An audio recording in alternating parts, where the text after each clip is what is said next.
Terima kasih Anda masih bersama kami di Kompas Petang, saya Cynthia Rompas. Saudara Koordinator Masyarakat Anti Korupsi Indonesia Maki Boyamin Saiman melaporkan dugaan korupsi penerbitan sertifikat pagar laut di perairan Tangerang ke KPK. Boyamin melaporkan dugaan korupsi penerbitan SHM dan HGB pagar laut ke KPK, menindaklanjuti pernyataan Menteri Agraria dan Tata Ruang Kepala BPA Nusron Wahid yang menyebut 266 sertifikat yang diterbitkan cacat prosedur dan material. Boyamin menyebut terbitnya ratusan sertifikat pagar laut tersebut beralas surat keputusan menteri yang ditandatangani oleh dua mantan menteri. Sudah masukkan, ada beberapa, nanti mudah-mudahan segera saya diminta klarifikasi karena ada beberapa nama, beberapa data, dan seperti yang saya list pada teman-teman itu, bentuknya surat keputusan yang mendasari HGB dan HM itu adalah level menteri. Dan itu saya sebut juga dalam surat saya, ada dua menteri. Yang jelas bukan Pak bukan Pak Nusron Wahid. Jadi yang sebagian besar menteri A, yang 10% menteri B. Ya, pokoknya A ini yang sebelumnya gitu, bukan A itu Agus Harimurti, bukan. Artinya yang menteri awal itu menandatangani sekitar 90% dari 200 sekian tadi, yang 10% menteri setelahnya.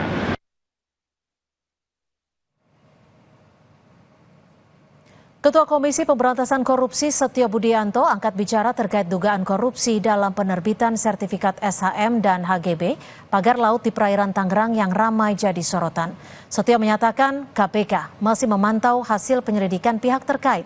Setio menyebut Ombudsman Republik Indonesia bisa menyampaikan laporannya kepada KPK jika ditemukan potensi korupsi sertifikasi pagar laut. Tadi Ombudsman sebut katanya bisa jadi ada indikasi korupsi Pak di pemberian sertifikat HGB sama SHM pagar laut. Tanggapan dari KPK gimana Pak? Ya itu kan masih dalam tahap penyelidikan oleh pihak-pihak tertentu gitu ya. Nanti kami sendiri akan melihat perkembangannya seperti apa. Mungkin kalau perlu nanti dari Ombudsman bisa menyampaikan kepada kami. Kami belum mendapatkan secara detail informasi tersebut. Ya baru info-info saja dong. Gitu ya. Dalam raker Komisi 4 DPR RI dengan Menteri Kelautan dan Perikanan Sakti Wahyu Trenggono disepakati sejumlah poin penyelesaian kasus pagar laut ilegal di perairan Tangerang, Banten.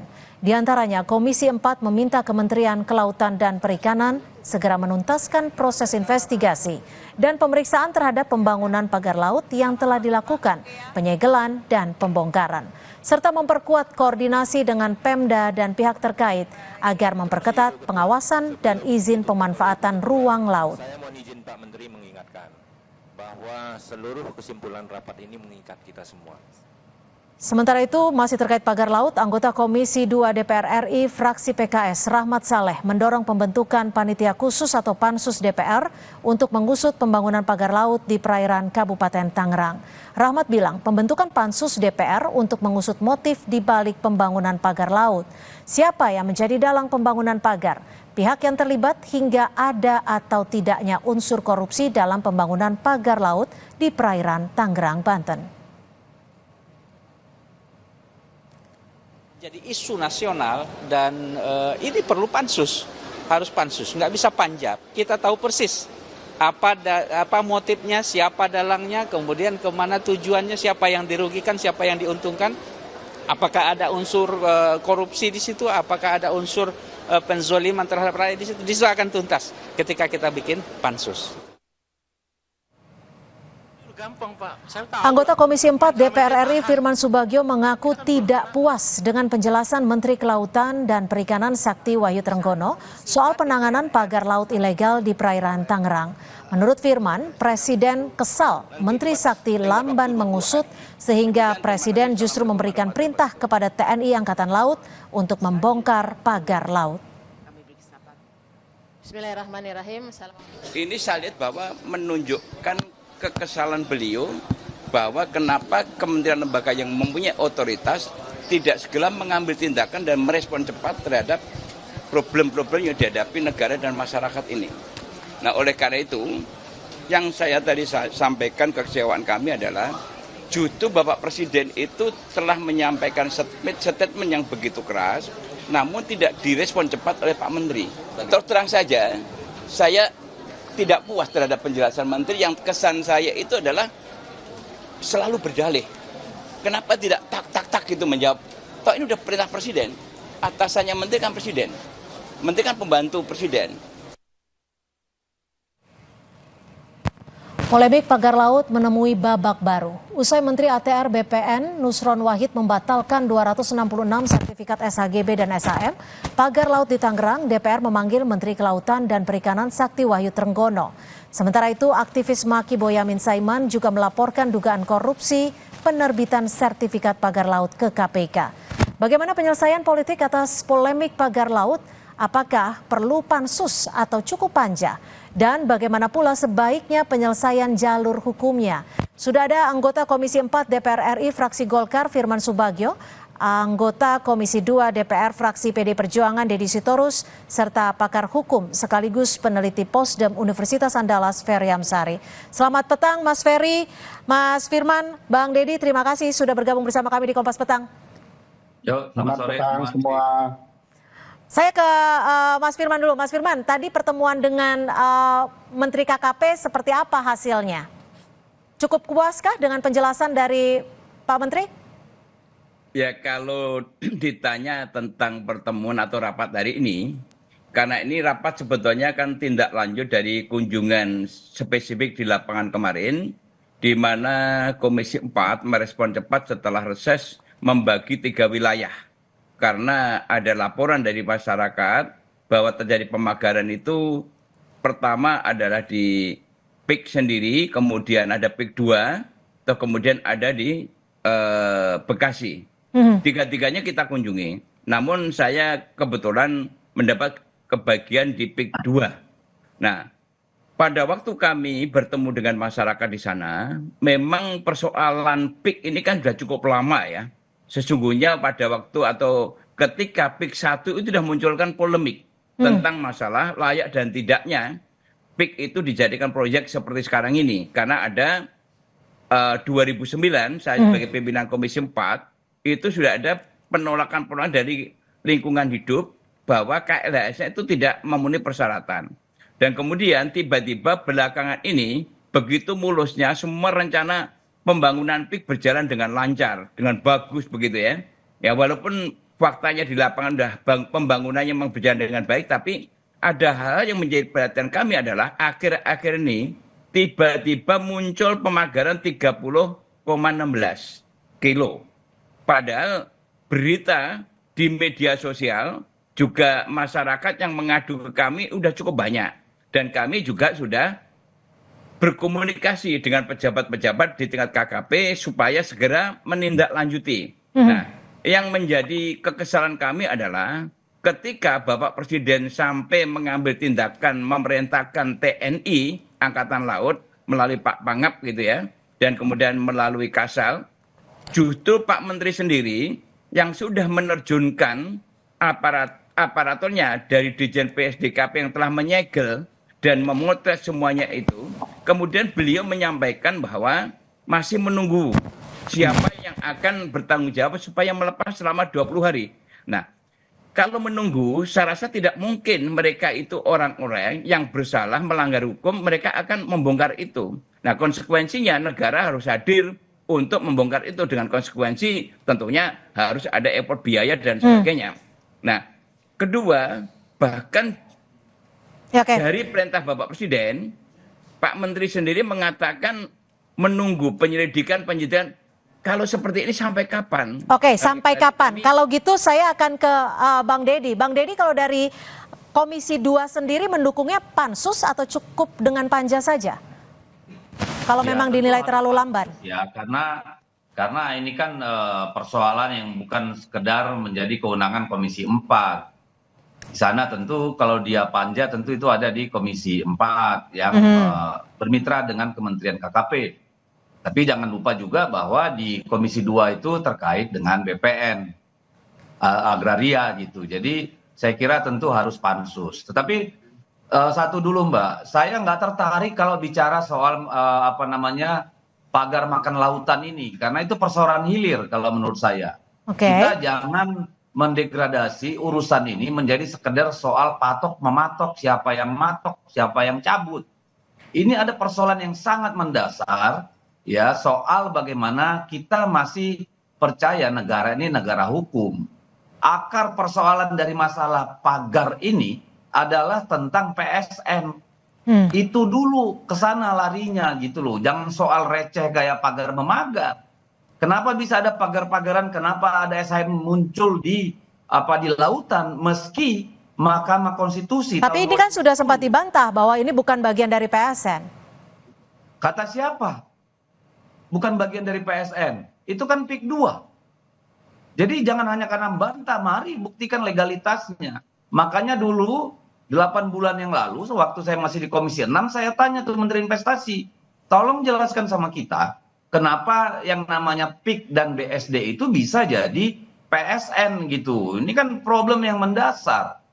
Jadi saya nggak mau nih tarik-tarik ngurusin pagar makan lautan tuh, itu soal receh gitu. Ini soal PSN menurut saya menjadi lebih penting karena ini muara dari persoalan yang ada gitu loh. Kami tangkap, Itu artinya yang bukan hanya sekedar pagar laut, bukan hanya sekedar lingkungan ataupun biota, bukan hanya sekedar nelayan, tapi ada yang memang lebih besar harus disoroti. Sekarang kalau ke Mas Ferry, gimana Mas Ferry melihat kasus ini sendiri? Karena ini selain menjadi sorotan, sebenarnya ada yang lebih penting yang harus diselesaikan. Iya, bagi saya memang ini sebuah keajaiban baru ya di rezim kita ini. Sebab ada bambu tumbuh di laut ya, tidak diketahui siapa yang melakukan, berarti tumbuh itu. Karena dia ajaib, tidak diketahui kegunaan, fungsi dan lain-lainnya, memang lebih tepat kalau ada keinginan DPR membentuk pansus. Panja dan pansus sebenarnya adalah alat kelengkapan yang ditugaskan untuk tugas tertentu dalam waktu tertentu juga, tapi ada perbedaan yang signifikan karena pansus itu berkaitan dengan hak DPR, misalnya hak interpelasi, hak angket, hak menyatakan pendapat. Karena ini masih menjadi misteri, apa keterkaitannya dengan PSN atau tidak, apakah ada kepentingan bisnis lain, atau memang ada hal ihwal lain yang kemudian perlu diketahui, maka mestinya memang pansus karena nanti akan dikaitkan dengan hak DPR untuk bertanya di angket, hak interpelasi untuk menyelidiki, dan barulah nanti DPR menyatakan pendapat. Tidak bisa ini sekedar dicabut karena itu tidak menyelesaikan persoalan paling krusial. Siapa yang melakukan ini untuk lebih memegang kendali kalau kita bicara soal jalur hukumnya. Ya, betul. Bagi saya di sini mau diperlihatkan peran DPR ya, apakah DPR betul-betul sungguh-sungguh ingin membongkar apa yang terjadi di Tangerang ini sebelum kemudian orang berasumsi pencabutan dan langkah-langkah lain hanya sekedar formalistik untuk menutupi sengkarut inti persoalan. Bagi saya sepakat untuk dipikirkan betul-betul sungguh-sungguh yang dibongkar ini siapa pelakunya, bagaimana, dan apa tujuannya. Dan apa yang terjadi antara DPR dengan kementerian tadi menurut saya tidak sepenuhnya bicara hal substansial. Wajar saja ada kekecewaan anggota DPR terhadap jawaban Pak Menteri. Ini juga keajaiban yang baru, ada menteri tapi berbeda pendapat dengan presidennya, itu hal yang menarik menurut saya yang harus juga dibongkar oleh teman-teman DPR melalui pansus itu. Mas Firman, kalau Anda tadi menyebutnya bahwa ada kekesalan Presiden juga, kenapa begitu lama diselesaikan oleh KKP sehingga menunjuk TNI Angkatan Laut untuk membongkar langsung. Memang seperti gimana sih kekesalannya Presiden Prabowo?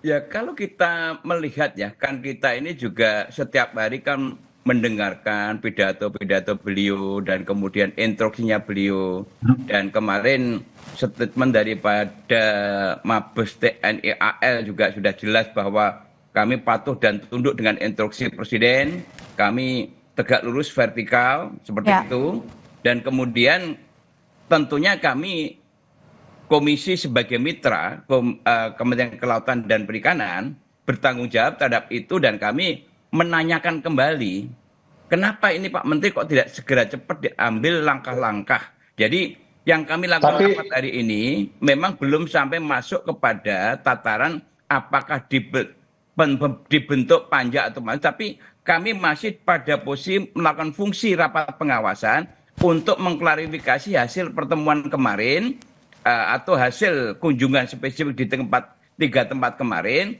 dan juga ada pengaduan di daerah lain seperti di Surabaya. Itu juga ada pengaduan sekian ratus sertifikat yang sudah dikeluarkan. Ini yang kita klarifikasi dulu. Oleh karena tadi kalau janji Pak Menteri akan berapa lama, Pak? Iya. Oke, mohon maaf, kita sambung usai jeda.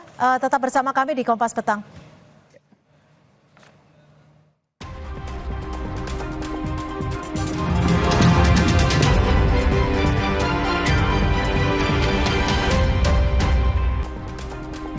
Terima kasih Anda masih bersama kami di Kompas Petang. Saya Sintia Rompas. Kita masih membahas soal polemik pagar laut yang kian menjadi sorotan. Saya akan kembali ke Mas Ferry. Mas Ferry, kalau melihat kasus ini, siapa menurut Anda yang bisa secara komprehensif untuk mengusut dan juga mengatasi dugaan keterlibatan oknum-oknum tertentu? Karena ini bukan hanya soal pagar laut siapa yang memasang, tapi juga soal siapa yang membantu meloloskan sertifikat-sertifikat tersebut. Terus ini sangat luar biasa ya, ada HGB di tengah lautan dan ada pagar yang terbuat dari bambu tanpa diketahui siapa yang membuatnya. Nah, karena itu perlu langkah-langkah yang signifikan untuk mengubah atau mengetahui apa yang terjadi. Makanya pilihan bagi saya DPR bergerak dengan pansusnya untuk membongkar apa yang sesungguhnya terjadi. Tapi ada kejanggalan juga yang perlu betul-betul diwaspadai oleh DPR. Tadi Pak Firman mengatakan ada keinginan Angkatan Laut membongkar pagar ini karena perintah Pak Presiden. Kalau memang ada niatan untuk membongkar peristiwa, alat bukti jangan dihilangkan Pak Firman, tidak boleh dicabut, apalagi dilakukan oleh aparat yang tidak tugasnya. Itu menurut saya hati-hati. Oleh karena itu DPR juga harus mewacanakan jangan alat bukti dirusak, disentuh sampai kemudian ada penyelidikan yang proper untuk itu, apakah menggunakan langkah politik atau langkah hukum. Kedua-duanya boleh bergerak beriringan menurut saya. Tapi kan di sisi lain kita ada nelayan yang perlu dijaga juga kesejahteraannya, Mas Ferry. Iya. Kalau memang untuk sekedar membuka pintu agar mereka bisa melaut, tidak ada soal. Tetapi kalau dibongkar utuh, ya itu bagi saya aneh itu, karena itu alat bukti. Jadi kalau sekadar untuk memberi jalan nelayan, menurut saya penting agar mereka bisa melakukan kegiatan harian mereka. Tapi jangan sampai alat bukti itu hilang. Alat bukti harus diketahui terbuat dari apa dan bagaimana, bahkan mungkin dalam proses penyelidikan modern ya bisa diketahui juga pelakunya dari alat bukti tersebut. Nah, kalau kita lihat tayangan Kompas ini kan sudah terlihat bahwa ini bukan sekedar untuk membuat nelayan bisa berlayar ya, bisa melaut, tapi ini sudah membongkar cukup signifikan alat bukti. Untuk bukti-bukti dokumentasi memang tidak cukup. Di dalam konsep pembuktian terutama pidana, tidak boleh kemudian alat bukti digantikan sekedar oleh video. Video penting, tetapi video itu hanya membantu penyelidik untuk menyelidiki lebih dalam, tetapi alat bukti tidak boleh dihilangkan, gitu ya. Sampai disepakati ya seluruhnya sudah tuntas proses penyelidikan agar untuk orang tidak rugi, barulah diruntuhkan. Saya agak janggal kalau kemudian alat atau elemen-elemen negara yang bukan tugasnya mau digerakkan, seolah-olah memberikan kesan bahwa Presiden tidak cukup powerful untuk memerintahkan pejabat-pejabat berwenang untuk bertindak sebagaimana mestinya. Jadi kalau menggunakan Angkatan Laut, pertanyaan saya ini apakah konflik antar negara, konflik pertahanan atau apa gitu ya. Ini yang perlu juga dipertanyakan oleh teman-teman DPR, terutama nanti kalau pansus jadi dibentuk, karena itu akan bisa sangat signifikan menjelaskan keterlibatan berbagai pihak.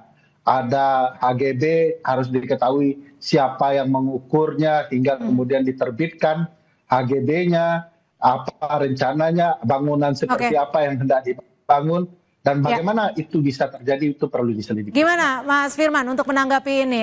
Apakah memang apa yang dilakukan saat ini atas perintah instruksi dari Presiden Prabowo sudah cukup? Tapi kalau dilihat dari Mas Ferry sebenarnya kurang begitu tepat gitu ya Mas Ferry ya? Silakan Mas Firman. Betul. Enggak, sebetulnya kalau alat bukti kan saya anggap tidak dihilangkan ini. Karena dengan adanya pencabutan itu adalah untuk memberikan respon cepat terhadap kegelisahan masyarakat yang sudah sedemikian rupa. Oleh karena itu, pencabutan ini tidak menghilangkan barang bukti. Bahkan di situ sudah ada foto-foto yang lengkap yang dilakukan aparat aparat daripada PDSP dari KKP juga. Sudah ada fotonya, sudah ada segelnya, dan kemudian ada pengakuan daripada masyarakat yang berikan data-data indikasi yang memerintahkan masang, namanya juga ada, dan kemudian juga bisa memberikan bukti-bukti, bahkan sudah ada yang melaporkan ke KKP secara langsung. Artinya bahwa dua-duanya memang harus direspon cepat. Karena persoalan ini menimbulkan kegelisahan terutama nelayan kita. Kalau kami bicara domain kami di Komisi 4 adalah memikirkan masyarakat nelayan kita ini, bagaimana dalam situasi kondisi sulit seperti sekarang ini, mereka berlaut, kemudian harus muter-muter, dan kemudian memakan biaya yang tidak ringan. Itu yang kami lakukan dalam rangka untuk itu, mendorong ke situ. Oleh karena itu, rapat tadi, kita minta ketegasan daripada pemerintah dalam Kementerian KKP, kapan proses-proses hukum lanjutannya ditindaklanjuti. Dan kemudian kami juga minta batas waktu, supaya ini tidak berlarut-larut seperti itu. Karena nama-nama dan kemudian ada bukti-bukti lain yang sebetulnya itu kami tangkap Mas Firman. Saya ke Bang Deddy. Bang Deddy, ini kalau dibilang bisa dikatakan sebenarnya sudah berlarut-larut karena sudah memakan cukup banyak waktu. Apa yang bisa dilakukan saat ini untuk mengusut kasus ini biar cepat tuntas dan menjawab tidak hanya dari sisi lingkungan tapi juga sisi hukumnya? Ya, saya tidak melihat suatu upaya penyelidikan atau katakanlah tindakan penegakan hukum yang sistematis yang terjadi. Jadi walaupun KKP diberi kewenangan ya sebagai penyidik misalnya gitu ya terkait dengan persoalan kelautan, tapi harusnya kan juga melibatkan Polri misalnya. Lalu ada di sana Angkatan Laut yang mencabuti semua gitu kan, padahal kita punya Polairut. Nah pertanyaan kan kemudian apakah ketika pembongkaran itu sudah dilakukan sesuai dengan prosedur hukum acara? Karena kalau tidak ya nggak berguna itu barang. Ini jadi seperti upaya menghilangkan alat bukti. Nah saya dari awal tadi bilang kalau kita bicara hanya soal pagar makan lautan ini kasus akan selesai dengan 2-3 orang di BPN kena tangkap gitu loh. Jadi bermasalah hukum. Ya, atau perusahaan yang kemudian memerintahkan pemagaran itu selesai perkara. Padahal di sini ada persoalan gunung es gitu ya, persoalan yang sangat-sangat fundamental dalam kondisi dalam kita sebagai negara hukum. Bagaimana bisa gitu loh, secara terang benderang tidak hanya di lokasi sana yang sebagian besar itu masuk PSN, tapi di tempat-tempat lain. Putusan MK sudah jelas mengatakan tidak boleh